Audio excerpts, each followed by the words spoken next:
Vision interfered during last night's episode of SmackDown, made a lot of people go, this feels very similar to Monday Night Raw. And I suppose there were a few distractions on this episode of SmackDown, which is always my bugbear. I think that if you are going to have Seth Rollins' group on the program, they should be the people that are allowed to do the distracting, the interference, and the confusion. However, a lot of people got in touch with me, and I saw it on social media as well, as they pondered into the distance, have the Vision become boring? That's what we're going to talk about in SmackDown in general. Now, I actually think the WWE realised that maybe they need to shuffle up the Vision a little bit, because all of a sudden we've started to tease the potential breakup, I'm sure we're not going to get there that soon, of Seth Rollins and Paul Heyman. Like on Monday, it was Cody Rhodes saying, well, I don't believe you, Seth Rollins, gave the green light to Paul Heyman to intro Brock Lesnar at WrestlePalooza, whatever the flub that show was called. And then tonight, after Seth Rollins had interfered in the main event and allowed Bronson Breakker and Bron Reed, that's not their names, let's just go with it, to get the win over Randy Orton specifically, because he stomped Randy Orton. It was Paul Heyman in the aisle telling Seth, do not go back in there, it's a bad idea, because he knew that Cody Rhodes wasn't going to stand for it, and of course Cody Rhodes wiggled and jiggled. He got out of the way of the curb stomp, he hit the crossroads 1, 2, 3. Now the benefit or the positive of that is I think Seth Rollins should win at Crown Jewel. I think it's more important for his character, and I think we should use it as some kind of jumping off period just to shuffle the deck a little bit. Like, I don't think he needs to continue to say he's the future or he's the, whatever he says, the architect, blah, blah. I think you just say, I'm the guy right now. I'm the dude, and I just became the mega super duper Crown Jewel champion. Nobody can say anything anymore. And Cody Rhodes can take the loss. If I was going to fantasy book, and we'll do a proper video about this, I would imagine Randy Orton gets involved with that match. Maybe he tries to screw over Seth, but accidentally screws over Cody as well. Then it turns out he just hates everybody. That's why I like Randy Orton taking the pin here. It's always good that Bronson Reed and Bron Breakker get wins, because we are trying to build them up as, you know, main eventers, especially Bron Breakker. But Randy Orton's record recently has just been lose, lose, lose, lose, lose, lose. So he does count on Cody Rhodes. We should use all of that and say, like, oh, that's why he's exploded and gone back to being the slithery snake known as the Viper. And that's why I'm glad we got the additional add-on between Seth Rollins and Paul Heyman to this. Otherwise, you'd be like, it's stagnated a little bit. And I do think the group in general hasn't really hit the heights that maybe we first anticipated, because the moment, to use the professional wrestling term, at WrestleMania 41, during the triple threat match when Paul Heyman joined Seth Rollins, really good, really big, and kind of felt like it was going to be a little bit of a new dawn for Seth Rollins. I mean, he's still got the same music, which I don't massively mind, but he is still dropping the same kind of catchphrases. I think we should use Crown Jewel to get away with that. And I certainly think there's a conversation to be had that could we have gotten Bron Breakker and Bronson Reed over by themselves. I mean, Bronson Reed already was. He was the Tsunami King. Don't forget he'd taken out LA Knight, he'd taken out Seth Rollins. He had taken out somebody else, so I can't remember now, but Seth Rollins was the big one, hence why they teamed up to begin with. And you can't tell me Bron Breakker wasn't already over. Had an Intercontinental title reign. He could be having a feud with anybody at the typically top of the card now.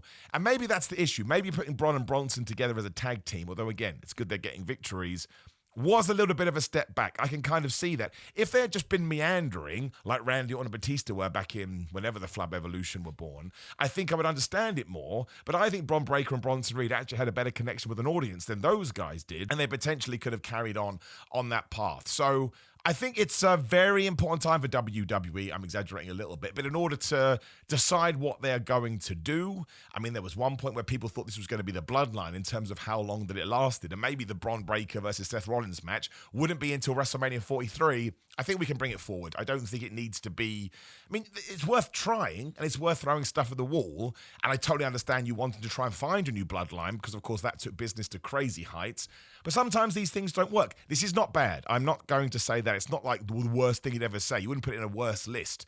Boring's probably a bit too strong. I think I've said meandering once, I'll say it again. It's kind of just floating by the wayside at the moment, and again, I think it needs an injection of fun, which we could do at Crown Jewel. If Randy Orton gets involved and Seth Rollins wins, then you have your jumping off point. I mean, now I'm just repeating myself. The main event was good, though. I mean, it was Randy Orton and Cody Rhodes teaming together, which I think they probably did because they know the heel turn is coming, so you want to establish that friendship, very similar to what we did with Kevin Owens. And somebody said to me the other day in the comments, and I always respect your opinions, this one I just didn't agree with at all. They were like, Simon, there's plenty of time for Randy Orton, we could just chill out here and maybe even get into it at WrestleMania. That would be fine if WWE hadn't been teasing this for over a year. I think the first time Randy Orton looked at that WWE title like it was the Lord of the Rings ring was in 2024, right? I'm pretty sure that's the case. And Also, Cody needs a massive major feud, as does SmackDown, right? At the moment, to kind of fill in the creative gaps of SmackDown, we're just bringing Raw guys across. I mean, that's why Bronson Reed and Bron Breakker and Seth Rollins are there, because at the moment they are not lacking. I think we're just kind of, again, taking baby steps until we get to Crown Jewel. So if you have Randy Orton, who is one of the best of all time, you have Cody Rhodes right now, who is the captain, the quarterback, to use his words, there is no reason not to do it now. Like, WrestleMania is still... It's start of October, right? So October, November, December, January, February, March, April. It's 7 months away. It's over half a year away. So I don't think you need to wait till WrestleMania to do it, especially because you could do Punk versus Cody Rhodes, should you so want to. And there's other people. You could do Punk, you could do Cody versus Roman again, should you so wish. I don't think we should do that. But there are other people that you can put in the top of that main event without having to hold off Cody Rhodes versus Randy Orton. I think the feud has that much potential. You could just do a bunch of matches that end at WrestleMania, but that's probably just on me, and it's probably not the best idea. But this loss has to mean something. The Drew McIntyre loss a few weeks ago has to mean something. With the King of the Ring thingamajig? What the flub was that? Where was that? They had the King of the Ring, right? Which Cody Rhodes beat Randy Orton. As Randy Orton was seething then, I thought we were going to do it. You just don't want to miss the mark. Now again, because Randy is such a huge star, you can get away with more because he has the gravitas that he's built up over the last 20 years. But I think we need to get into it for the good of SmackDown overall. And that's why I like the Seth Rollins thing as well. As long as we follow it up on Monday Night Raw. And maybe it is time just to split them all up and send them all their separate ways. There's nothing wrong with doing a 6-month group. I mean, potentially you could make Braun and Bronson the Raw Tag Team Champions because they need that, and then send them on their different ways. I think it all depends on what you're going to do at WrestleMania. Like, who is Braun Breakker going to take on? Who is Bronson Reed going to be taking on? They should be in big matches. I don't think it could be Roman Reigns because, again, he's already back and he's already got his revenge once, really. That happened in Clash in Paris. I would work backwards from WrestleMania. Where do you want these two guys to be? And do they really need to be in the group? And does Seth Rollins really need to be the leader of a group? I think if Seth Rollins is going to stick heel, I think we should really go to town on just shaking things up a bit. Like, maybe get rid of the music. Maybe get rid of the crazy outfits. Maybe make him serious, Seth. Let's say we get to December and it's not working. You can just change his back. He's Seth Rollins. He's been the glue in WWE for the last decade or so. You're allowed to take some risks here and there. And that's why I'm glad that Cody Rhodes caught him, because that made me just a little bit more confident that at Crown Jewel we're going to pull the trigger. And Cody Rhodes losing there because of Randy Orton, I think, is a good story. It's a shame that everything has to be a distraction, but it is what it is. But I do understand, to go back to the title of this video, I don't want to say boring again, but the division they just need something else. Like, everything feels so similar at the moment. And while Bronson Reed and Bron Breakker win these matches, there's always a caveat, right? Somebody gets involved. The LA Knights, the Jey Usos. Now we're essentially doing the same thing with Randy Orton. I don't think it's not working, and again, I think SmackDown has leveled up over the last few weeks and is far more interesting. Sometimes things just don't work out in the way that you intended, so you go back to the drawing board and you just rewrite these things. That's the beauty of wrestling. You can always do it. So figure out where you want to be at WrestleMania and then work it back to that, but mostly, please just give me Randy Orton versus Cody Rhodes. I just want it. I don't want to miss the peak.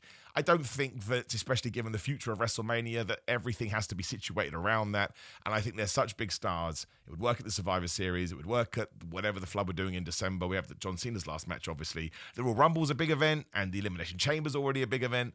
Like, they can headline all of these, and I'd be totally cool with it. But also, right now, as we sit here in October 2025, SmackDown needs something big. And the big thing is staring you right in the face, so we may as well just go and do it.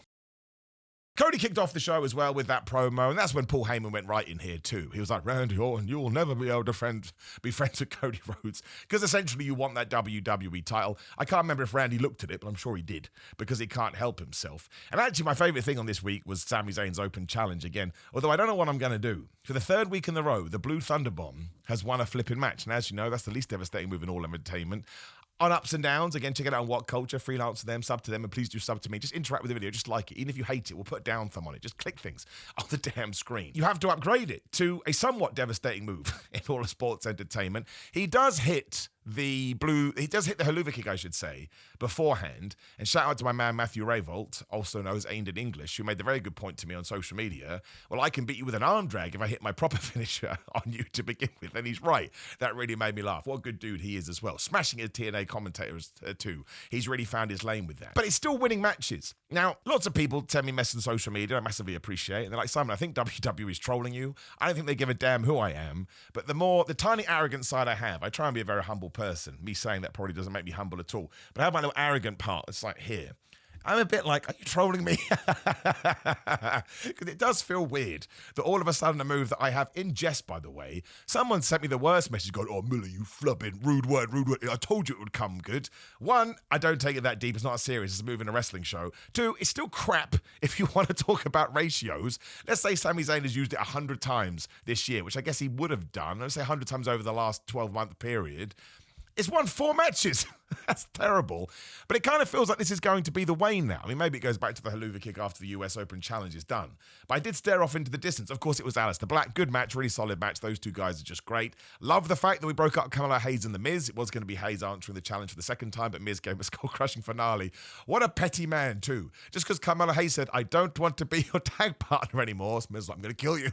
I'm going to stab you in the face. Let Carmelo Hayes win that, and then let Carmelo Hayes be the US champion. I think we can push him to the moon. He's really good. He just fits in like a glove on the main roster. We just haven't done enough with him. The Sami Zayn stuff is great. Don't know how long it goes on for. I think he's in a holding pattern because I think it could be Seth versus Sami Zayn or Sami Zayn versus somebody at WrestleMania where he finally wins the World Championship, which we were teasing, and we've kind of gone away from that too. So WWE has done some wibbly-wobbly things recently, but it's going really well. And Aleister Black is great, and of course Damian Priest cast the DIC. He was there distracting, just looking at Aleister Black, who couldn't handle it. He couldn't handle it that Damian Priest just appeared like a Pokemon. A random Pokemon has appeared. And they're doing a last man standing match next week. It's such a shame it's not on the pay-per-view. I don't understand why a solid mid-card view can't make it onto pay-per-views. Like, we did it with Sheamus versus Rusev eventually, but it took so long to get there.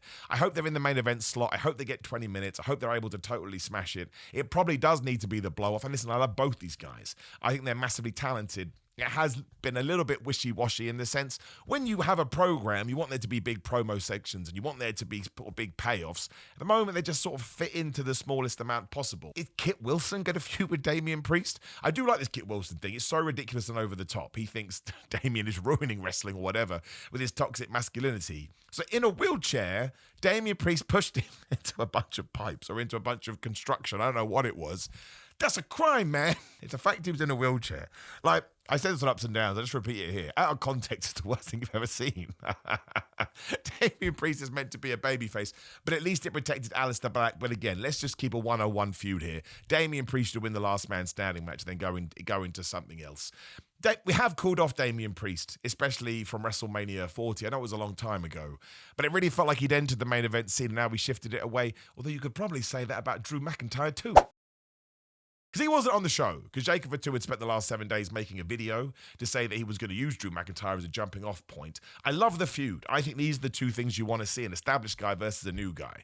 But Jacob Fatu being off TV for so long and then being off TV again, this should have been done in the ring. It's so bizarre why we don't do that. I'm going to hold fire on that one because I think the feud will be so good it will work. I haven't got an issue with it. But we also did the same thing with Solo Sikoa, who continues to use his editing software. Like, he reintroduced JC Mateo, he reintroduced Tangaloa. This week he reintroduced Tala, I'm the tallest Tonga. There's one more to come. Surely has to be the return of Tama Tonga. We don't need to overthink this. We don't need any more surprises in the bloodline or the MFTs. But for them to be going after the US Championship and then vanish and then come back with videos, which is what Jacob Fatu is doing, I am a bit confused by it. But if it is after Crown Jewel and all of a sudden they do come back on and we have this injection of new characters, new storylines, it will actually work. But a very, very bizarre way to do it. Like, we're screwing over Jacob Fatu. We want the US title. Then Jacob Fatu comes back, doesn't care about it. Could Solo Sikoa go after the US Championship? I mean, he may be able to. I really don't know. But I like all of these people. Again, Jacob Fatu can probably main event WrestleMania going forward. Solo Sikoa is one of the most underrated characters for me in the WWE. My gosh, I just think he's so funny. Don't like this serious guy. It's fine on the videos. When he comes back, I need over-the-top troll Solo. And listen, everybody in that is really good. Tangaloa understands his role. I know he gets a lot of grief online, but he understands what he's doing. JC Mateo is Jeff Cobb. I would argue WWE's dropped the ball there a little bit with that one. Tala Tonga, again, looks great, and we really haven't seen much of him to see how he's going to embrace the WWE style. And Tama Tonga is just the absolute man. Don't forget what he did in New Japan. That rhymes, so it must be true. Like I tell you, I enjoy Solo a lot. Just need to do more here, but I think we're being patient, which is fine. If you're just going to throw them on TV for the sake of throwing them on TV, don't do that. But my eyebrow does raise a little bit. I just want the best for these guys. I think they're great. I wasn't a massive fan of the Tiffany Stratton, Stephanie Vaquer stuff, just because I don't like the US title in its current guise. And that's probably blinding me. Although also, I don't really like two people just going, oh, I'm the best, well, I'm the best. Let's have a match at Crown Jewel to win the Crown Jewel Championship. I said this on Ups and Downs. Compare it to Seth versus Cody, which is like a blood feud of death. And going to decide the future. And Steph is like, well, I've only just won this title, but I could probably win another one. Tiffany's like, well, it's Tiffy time. No matter where we go around the globe. And then, yeah, Kiana James comes out. How do I say this in a nice way? Because I like Kiana James. Well, I just say it. I don't like her in this role. I don't think it works as Julia's manager. I don't think Julia needs a manager. I think she can be less and more in terms of promos. Also, how are you going to get better at promos if you don't cut promos? Every time Julia does offense like she did here, she's flipping great. So I think we probably need to lean into that more. If you want to put Julia in the world title scene, do it. I mean, she's made for all of that. She's so damn good. But don't put the US title on her. Give that to somebody else because there's a bunch of women that could use opportunities. I think we need Bianca Belair back as quickly as possible. I think, like Becky Lynch is doing with the IC Championship on Raw, a Julia versus Bianca Belair feud for the IC title would be amazing. At the same time, Bianca is injured. Do not rush back. We don't want anything like it. It's just, I use the phrase again, it's just a bit wishy-washy. We're like taking different elements and smudging them together when really it feels like they can all be separate things, which is a little bit confusing. But it wasn't terrible. It was just nothing, which is even worse. I don't mean that to sound as bad as it meant it to, but I mean, Tiffany, great. Stephanie Vaquer, great. Over, people love them. Julia has all the potential in the world. Kiana James does know what she's doing. She didn't get called up to the main roster by accident. Like, where was B-Fab and Meechin? They've just given this up, have they? They lost once. They're like, oh, screw it, man. I'm going to stay at home. I just think the US title needs to be retconned like we did with the men's IC Championship and kind of like we're doing with the men's US Championship right now. I mean, I guess that did improve with the solo Jake of a 2 stuff, but I actually think they're doing a better job with it at the moment. I want to see Tiffany versus Stephanie because I know it will be good, or at least it's two people sort of going at it. There isn't much story to it other than, it's a Crown Jewel match and therefore you must do it, which actually made the contract signing totally pointless. Do you know what I mean? Like, you didn't need to that. You were contracted to do this anyway. If you hadn't have signed this contract, we were still going to get for the pay-per-view and you would have had to have done the match. Love the fact that Javon Evans seems to be on SmackDown. I mean, he's not. I think we made it very, very clear that Phoenix got the pin here after the Mexican Muscle Buster. Javon Evans should be on the main roster, and Javon Evans should probably be the US champion, going back to that. And Javon Evans should probably push to the moon. Don't care, he's 22, whatever the flubby is.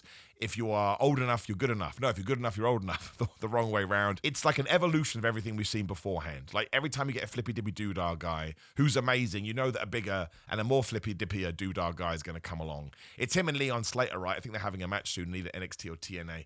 That's going to be fantastic, but I don't think you need to stand on ceremony, Mr. Wayne, with this one, especially on SmackDown that does need new stars. The tag team match was great. Los Garza was great too. No idea what's happened to Santos Escobar. Check out my video yesterday, who we did talk about. A bit worried that maybe he's not long for this WWE world, but I hope I'm totally wrong with that. I hope he's not injured or anything like that. Sometimes we say these things, then news comes out.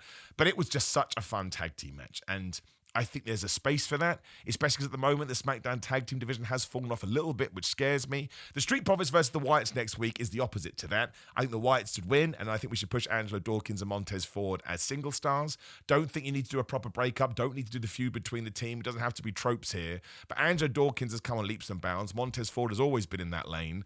We do need some, again, injection of fresh blood. Just let them try it, man. If it sucks, all right, put them back together. Nobody is going to care. As long as you give this some time. Don't do it in like 4 months or whatever, 8 months to a year, and then see where we get to. But it's just kind of crazy. No Motor City Machine Guns, no DIY. Obviously, Phoenix and Andrade are no longer for this world. There were other teams, like West Fraxium, etc. There was somebody else as well that was involved in all of that I can't remember now. But they were sort of all involved. Now they've all just vanished as well. Like, why don't they want a title shot? And when the Wyatts win next week, as I presume they will, they're obviously the mid-not, we need number one contenders. I don't believe that Phoenix and Javon Evans are about to become a team. I just think we did that because somebody's like, do you know what would be awesome? And it totally was. I'm never going to get mad at that. You should do more of it, if anything. If you know something is going to be awesome, book it, man, because we watch wrestling for awesome things. That was essentially it on SmackDown as well. I don't think I'm forgetting anything else. Well, actually, no, Zarya and Sol Ruka on the show, and they beat her secret, Chelsea Green's her secret service, you know what I'm talking about. And Charlotte Flair and Alexa Bliss basically said we'll have a match with them. Good, we should do that. Again, this is why we should merge the men's tag team titles, because then they can go to NXT and SmackDown and Raw, which I assume is what Charlotte and Alexa is going to do. But we have kind of poured water on that as well. Like, it's just we're in matches beforehand. Now we're not doing much. I don't know if something's happened there. I don't know. I really like the women's tag team titles. I think every time WWE leans into it, there's some fun to be had there. And Charlotte and Alexa were sort of going on this friendship storyline, and here Alexa Bliss is just doing Charlotte Flair's woos. It's like, okay, that's cool. I'm glad you're doing that. But yes, I mean, SmackDown is way better. There was one episode of SmackDown a month ago that just kind of felt like nothing, like it was so devoid, which is going to happen when you have 52 weeks of programming a year, and Raw as well, with a lot of crossover. But this one did a decent job of leading into that pay-per-view and kind of told you that maybe big things are coming afterwards. And given that we do get out of this, it's going to be, mid-October. The Survivor Series isn't that long away because there's so many pay-per-views these days. And WWE is going to want that to be massive, and they're going to want the War Games things to be big too. Roman Reigns opening Raw. Wouldn't surprise me if he starts leaning into that as well. I think CM Punk is back on Raw as well, which is hugely important. He was in my video yesterday too. I understand he didn't vanish, but nobody actually told us where he went. No one even said he's taking some time off. You can say that. I hope WWE goes back to what it was like in 2024 when every single thing of this got addressed all the time, so you knew where all the stars were and why they weren't there and why this was happening. It's a bit weird that has fallen off. Maybe there's a reason we do not know about. But more important than all of this, let me know what you thought about SmackDown last night. Drop me a comment below. Like the video, share the video. Please do subscribe. And there's a hype button apparently as well. Use the hype button. Apparently it helps the videos. Somehow I missed this, but I would appreciate it massively. Otherwise, patreon.com/Simon316 for WWE and AEW and pro wrestling watch-alongs. Brand new fitness channel down there as well, as is GrillerMind.com/Simon. You could Simon, get loads of money off. Ships worldwide. The best supplements are going to help you in the gym. Otherwise, I wouldn't promote them. Come follow me on social media at Simon316. See my stupid backstage promo videos, I guess, on TikTok at Simon Miller. Same with Instagram, just said that, not Instagram. Cameo, get yourself a cameo at Simon Miller. Otherwise, BigGuyTalentProWrestlingTees.com/Simon Miller to wear one of my stupid t-shirts. No pay-per-view this weekend. I think we've all deserved a weekend off. I hope you have a lovely Sunday. I'll see you next week.